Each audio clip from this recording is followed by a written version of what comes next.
On the 29th of June, the Reuters news agency exclusively revealed results that were like a bomb among government health agencies and food and beverage companies all over the world from then until the moment the episode was filmed. The Reuters report simply says that based on the findings of the International Agency for Research on Cancer known as IARC, which is the cancer research branch of the World Health Organization, the IARC is preparing to list for the first time one of the world's most popular artificial sweeteners as possibly carcinogenic to humans.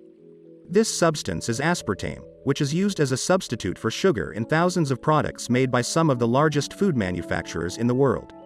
We find it in diet soft drinks, ice cream, some types of diet yogurt, some types of sugar-free gum, and other products that we drink or eat almost every day, such as the products you saw at the beginning of the episode and more. Indeed, 2 weeks later, the Reuters report came true. Last Friday, July 14th, the World Health Organization listed aspartame as one of the possible carcinogenic substances for humans, after it made a re-evaluation of the most used sweetener on the planet, based on reliable research experiments. This caused an uproar in the global food industry. So, what is this aspartame? How do we consume it so much? Why was it classified as a carcinogen? And how did global government health agencies even allow it to be introduced as a general sweetener in a large number of foods and beverages 40 years ago? What are the most important foods and drinks that contain aspartame? And what effect does its decision have on companies that use aspartame? This is a sample of the important and very serious questions that we will answer in today's episode, which you must watch until the end and share with all your acquaintances, because the matter is not simple. We are talking about a substance that has been entering our bodies for many years, and suddenly it will be listed for the first time as a possible carcinogen, so we need to understand the exact story behind this. Let's go. When does the story begin? It began in 1965, when James Schlatter, a chemist at the American pharmaceutical company G.D. Searle, was trying to discover a drug that would be anti-ulcerant. One of the experiments he was working on to find a cure for ulcers was mixing two natural amino acids with each other, namely aspartic acid and phenylalanine, so that a specific compound was created. And by pure coincidence, James seems to have dipped his finger in this compound and then licked it, discovering the sweetness of this compound.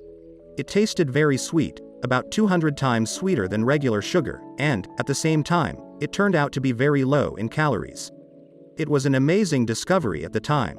Hence, attempts began to include it in the manufacture of foodstuffs as an alternative sweetener to sugar due to the great health harms of sugar. However, the decision to adopt aspartame in the United States as a common artificial sweetener and its use in a wide range of foods and beverages and some medicines such as cough medicines 40 years ago is considered one of the most politically controversial decisions that had major question marks attached. OR, as they call it, one of the most controversial approvals in the history of the FDA. Almost 2 years after the discovery of aspartame, Searle began the inevitable safety tests in order to apply for approval by the U.S. Food and Drug Administration, FDA, and then start marketing it to various companies so that it would be included in their products. Over the course of 5 years, Searle spent tens of millions of dollars on safety testing, and then finally, in February 1973, they applied to the Food and Drug Administration and submitted more than 100 studies claiming that aspartame was safe. Focus with me on this next part, guys, so that we know how this catastrophe happened in the first place.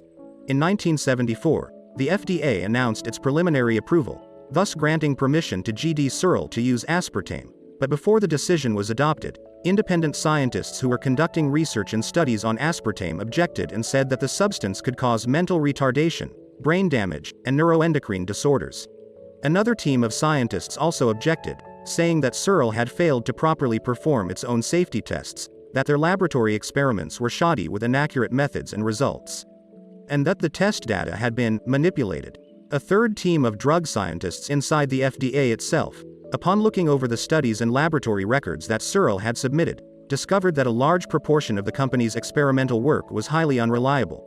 The logical thing to happen after all this is that the FDA would reject Searle's request to market aspartame and include it in foods and drinks, but what happened after was suspicious and strange.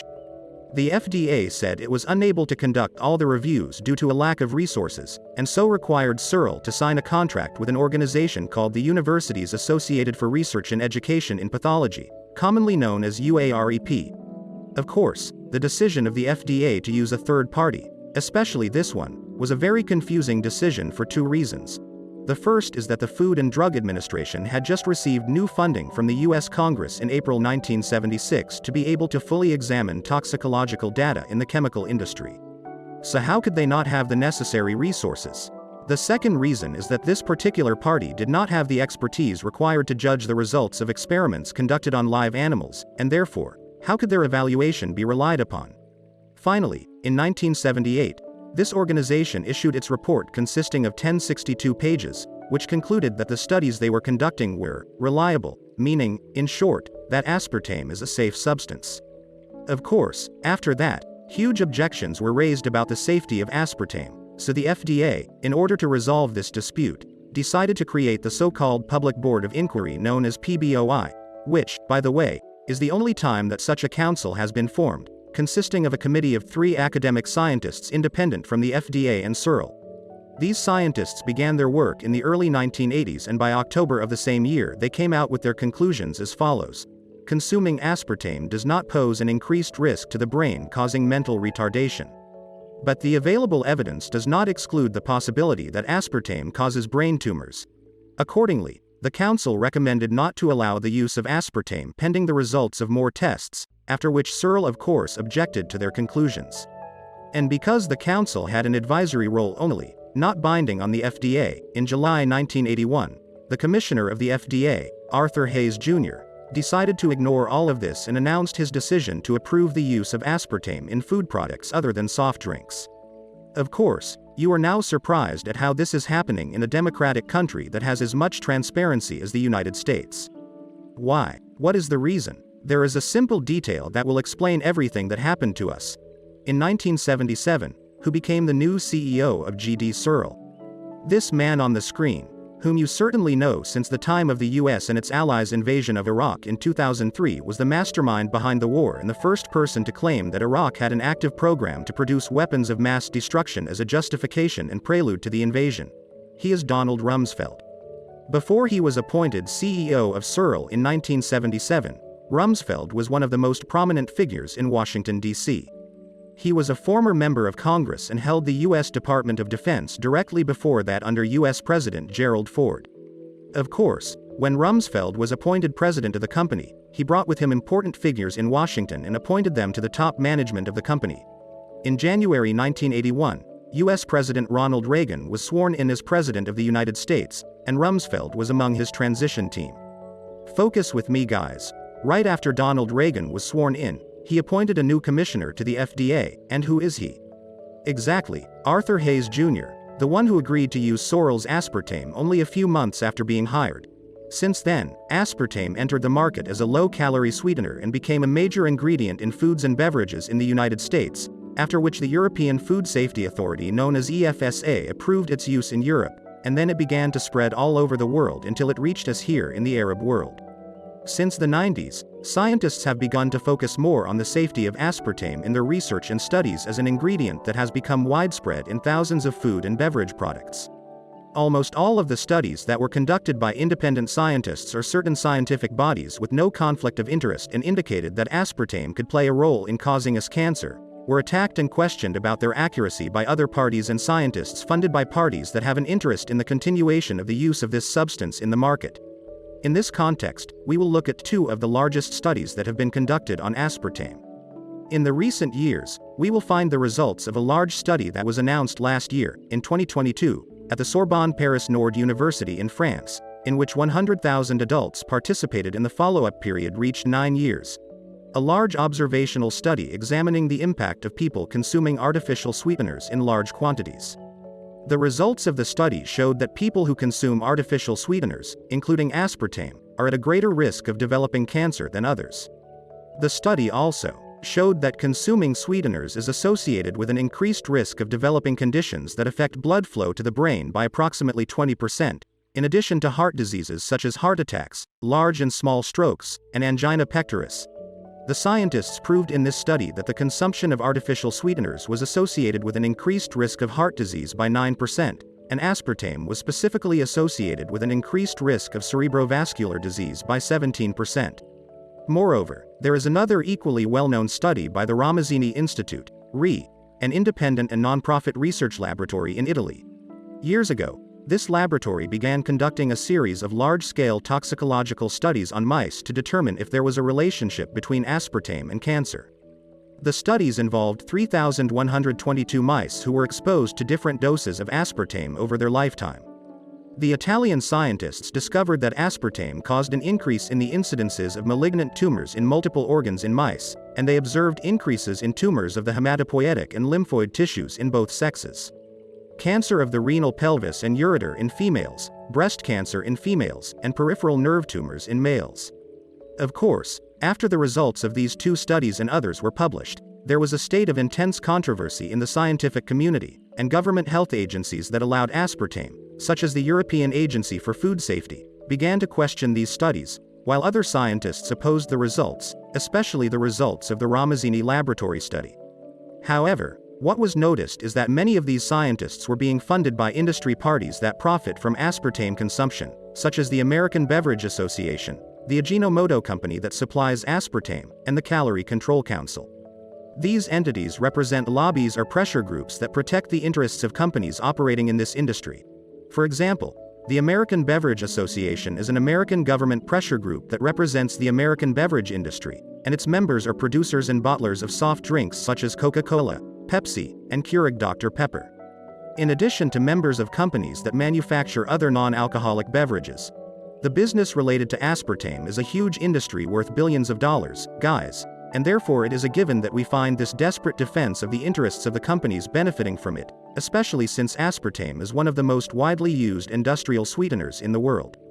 As much as 3,000 to 5,000 metric tons of aspartame are produced annually, and it is included in 5,000 products of foods and beverages. It is enough to know that the manufacture of diet drinks has reached a value of $430 billion and that aspartame is included in 95% of it. Okay. Let's come to the most important questions of the episode, which concern you and me personally. What are the most important foods and beverages that contain aspartame and are widespread among us? Here are some of the most important examples from thousands of products, since there's not enough time to list all of them in one episode. Diet Coke, Coca-Cola Zero. Diet Pepsi, Pepsi Max 7-Up Free, Sprite Zero, Fanta Zero Mountain Dew Diet, Red Bull Sugar Free, Dr. Pepper Zero. Some of Snapple's sugar-free drinks. Trident Gum, Wrigley's Extra Gum, Freedent Gum. Most of the gums that come in a jar-like package such as Orbit, Airwaves, and Mentos Pure Fresh Jell-O candies and some other sweets. Aspartame is also found in some low-fat or light yogurts, and in some ice creams, sauces, snacks, cough drops, and breakfast cereals. There are other commercial names for aspartame in its commercial form, and it is used as a substitute for sugar in hot drinks, such as tea or coffee, for example, such as NutriSweet, Equal, Sugar Twin, and Canderel. Okay, if I am used to buying a certain sugar-free or diet-related product and I don't know whether aspartame is in it or not, what should I do? Simply look at the ingredients. If it contains aspartame, you will find the word written in Arabic or English, or you will see the code E951. Here arises an important and dangerous question. Almost all of us ate and drank things with aspartame in them, so what is the situation of people who have been consuming products with aspartame over the years? Do they have cancer now, God forbid? Most likely not. Do not freak out because there are safe limits for the consumption of aspartame. Almost all regulators agree on the limits of safe consumption of the substance per day, and the FDA has stated that the acceptable limit for aspartame consumption is 50 mg per kilogram of body weight per day. On the other hand, the European Food Safety Authority said it less than that and said that the daily consumption of aspartame should not be more than 40 mg per kilogram of body weight, which means that if an adult weighs 70 kilos, for example, he should not consume more than 2,800 milligrams of aspartame per day. Last Friday, the World Health Organization stated through the International Agency for Research on Cancer that there is a possible link between aspartame and a type of liver cancer called hepatocellular carcinoma, and based its decision on a review of 3 large studies that were conducted on humans in the US and Europe. The International Agency for Research on Cancer uses 4 classifications of substances of concern or suspected to be cancer-causing. Group 1. Carcinogenic to humans. This group means that there is sufficient evidence that what is in this group causes cancer in humans, such as alcohol and certain types of radiation. Group 2. Probably carcinogenic to humans, meaning that it is a substance that there's a 50% or more chance it may cause cancer in humans. This group means that there is limited evidence that its elements cause cancer in humans, but there is sufficient evidence through experiments that were carried out on some animals. The group includes elements such as red meat and some air pollutants. Group 3. Possibly carcinogenic to humans, meaning that it is a substance that there's a 50% or less chance it may cause cancer in humans. This group means that there is limited evidence that its elements cause cancer in humans and insufficient evidence also through animal experiments. This is the group that aspartame joined, and it includes other elements such as radiofrequency magnetic fields that come out of many common electronic devices such as cell phones, and also naphthalene balls that are used to protect clothes from moths, and Asian pickled vegetables. Group 4. Non-classifiable. This group means that there is not enough evidence yet that its elements cause cancer in humans or experimental animals, and it includes elements such as some types of anesthesia, silicone breast implants, and hair dyes. Of course, what made all the fuss was that aspartame was classified in the third group for the first time, even though it hadn't been on the list before. It is possible for food and beverage companies to be indiscreet and continue to use aspartame in their products like usual, but this will have not so pleasant consequences, because these companies will be in the crosshairs of the courts after that. If a lawsuit is filed proving that someone had contracted cancer because of aspartame, then there will be millions of dollars in compensation, as happened with other products and companies. For example, in 2015, the International Agency for Research on Cancer classified glyphosate, which is found in herbicides, as a possible carcinogen in Group 2. Of course, many entities have challenged this classification, such as the American Financial Regulatory Authority, along with Bayer, because it manufactures the herbicide known as Roundup, which is based on glyphosate. Bayer has lost all the lawsuits filed by two people from California who accused the company that its herbicide caused them a type of lymphoma, and the company was finally ordered in 2021 to give $25 million in compensation. Since then, the company has been trying to contain the cases brought against it, to the point that it has committed to paying $9.6 billion to settle 125,000 cases related to its product.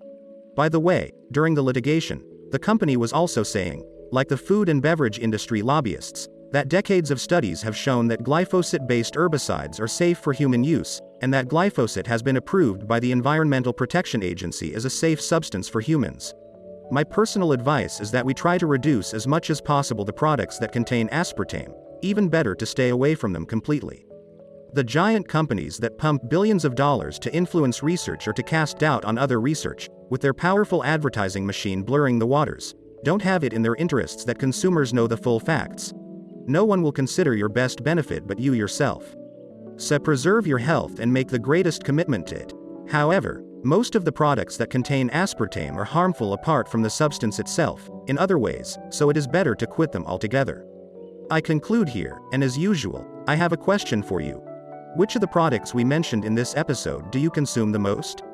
Will you stop now, or will you continue consuming these products like usual? I will keep up with your answers in the comments. Do not forget to subscribe to the channel, and if you liked the episode, please hit the like button and share the video. Most importantly, tell your friends and loved ones about us, whether they are Arabs or non-Arab speakers. They may like it and benefit from it. Goodbye.